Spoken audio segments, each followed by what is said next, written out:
When you work with technology every day, certain things simply shouldn't surprise you, especially when you master every part of your own system. Now, every device you connect, every file you create, every line of code you execute, but none of that prepared Daniel for the moment he encountered a device that officially didn't exist. He was reviewing old backups, organizing external drives he'd accumulated since his college days because he hated the feeling of having files scattered around. It was the middle of the night, the room silent, only the faint hum of the air conditioner and the cold glow of the screens illuminating the space. But when he connected a black drive, unbranded, unlabeled, without a serial number, something in the silence of the room changed, as if the air had become heavier, denser, and he didn't understand why until he realized the computer took a few seconds longer to recognize that device, seconds far too long for a regular drive. The strange thing was that Daniel didn't remember seeing that drive before. He had several, it's true, but they all had labels, dates, codes, marks that he himself created to keep organized.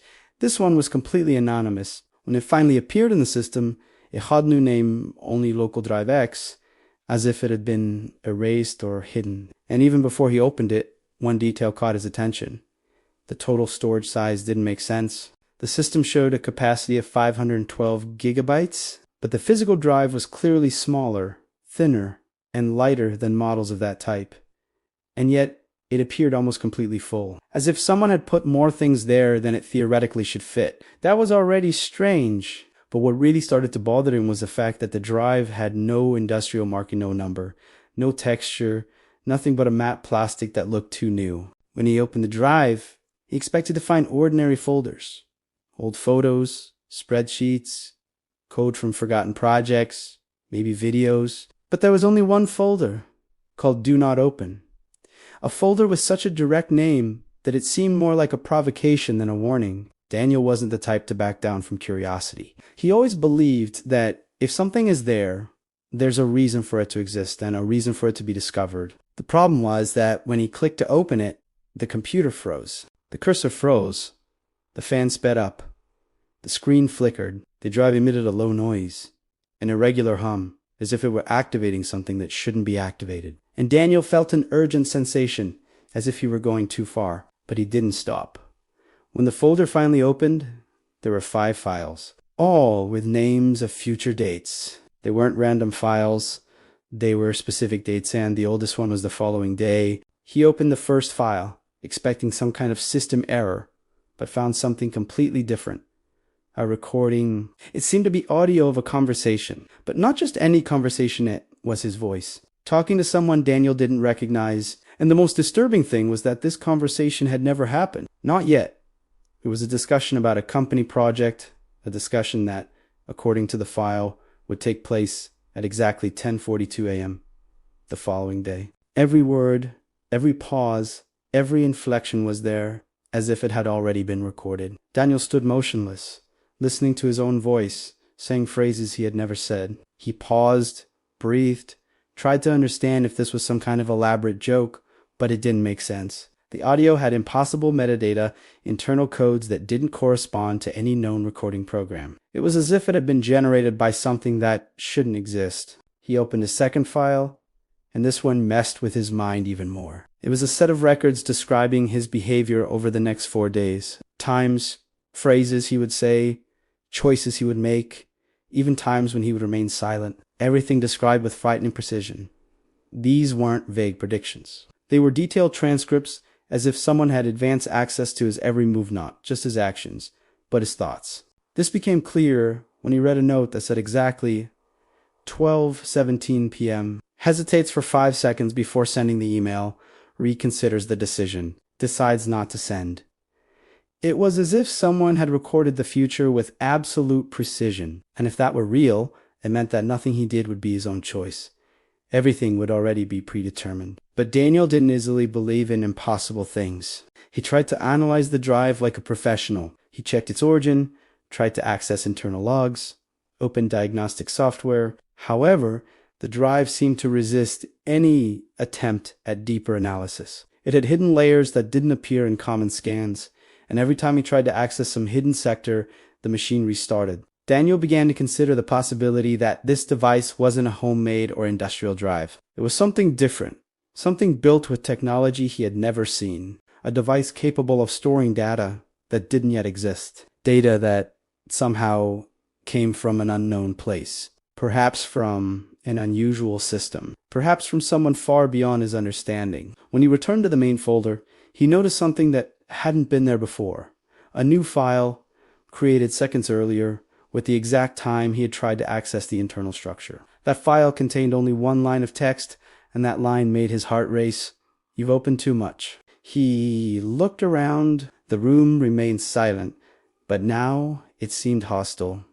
It was as if the entire environment was watching. The computer grew hot, and the drive pulsed with a very faint, almost imperceptible light, as if it were alive. Daniel felt, for the first time, that perhaps he had made a grave mistake, because this wasn't just strange technology. It was surveillance on an impossible level. It was total access to his life. Even before life had happened, it was as if someone had placed in his hand the key to a door that should never be opened. And now, he needed to decide whether to continue investigating or disconnect from the drive and pretend he had never seen anything. But it was too late. He realized this when the cursor moved on its own on the monitor, as if someone were controlling the computer remotely, even with the Wi-Fi turned off. And the drive created another file with just 3 words. Continue. "You've already started." I took a deep breath before opening the last folder, trying to convince myself that this was just some internal test. Perhaps a stress exercise left by some former employee, but the truth is, I had already crossed too many lines to believe in coincidences. Each previous file seemed designed to keep me in check, but also to gauge how far my curiosity would take me. And when the new window finally opened, I realized that everything I had seen up to that point was only the surface of something much deeper. Inside, there was only one video. A single feelie without a thumbnail, named Final. Process the size was unusual for something so simple, too heavy for a short clip, too light for a long recording. And yet, something inside me told me I was already too involved to back down. I clicked twice. The screen went black for a few long, almost endless seconds before a sound emerged in the background, a deep, distant noise, as if someone were dragging something metallic down an empty hallway. Then, a voice. It wasn't a clear voice, nor a human in the traditional sense. It sounded filtered, edited, distorted to sound neutral. And yet, it managed to convey emotion. The voice said, "My name, not my username, not my computer's name, my real name." The one I had never typed anywhere on that computer. My whole body froze. Every muscle stiffened as if my skin were trying to recoil from my own skeleton. The voice repeated my name and, this time, added the exact date I had found the drive. There was no way this was a generic recording. Someone or something was reacting to what I was doing at that very moment. The screen slowly changed, revealing a blurry but recognizable image. My office. The same layout, the same cables, the same backpack slumped in the corner. I was so tense, I couldn't even blink. The video seemed recorded from an impossible perspective, as if the camera were positioned somewhere in the room that simply didn't exist. The footage advanced a few seconds, and suddenly, a detail made me shudder. I was there, in the center of the image, sitting in the same position I was in at that moment. That wasn't just a recording of the past. It was more than just a recording that was a transmission, but how the computer was totally offline. Oh, internet, no network, no remote access. I instinctively turned to look around, searching for any sign of a physical camera, but there was nothing but the thick silence of the room. And when I looked back at the screen, I realized that the video image no longer showed my motionless face. Now, my inside the screen self was slowly turning its head to look directly at the webcam, which, theoretically, should have been turned off. My breathing became difficult, as if the air in the room had thickened. I felt a chill spreading down my spine, and before I could react, the voice returned. "You opened what wasn't meant to be opened."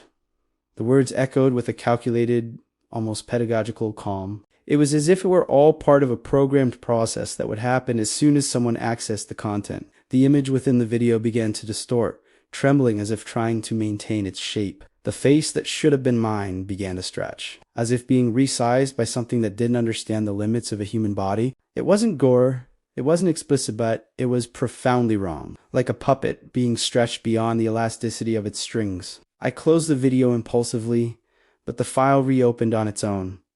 I closed it again. It opened again. The third attempt caused the system to crash completely, leaving only the message on the screen: "You were not supposed to continue." And then everything went dark. Monitor, CPU, even the lights in the room flickered for a moment. Darkness took over before the machine turned itself back on. When it came back on, the external drive was no longer listed, as if it had never existed, as if it had been erased from reality itself. I remained seated, motionless, trying to understand what had really happened. Was it some kind of extreme technological test? Some advanced form of experimental manipulation? Or something that simply shouldn't have been accessed by anyone? In the following days, I waited for some sign to appear, for someone to contact me, for some explanation to emerge. But nothing happened. No suspicious files reappeared. No strange processes ran in the background. Everything behaved as if the episode had been just a delusion. But it wasn't. Because to this day, every day, at the same time I first opened the drive, my screen flashes on its own for half a second. Always the same pattern.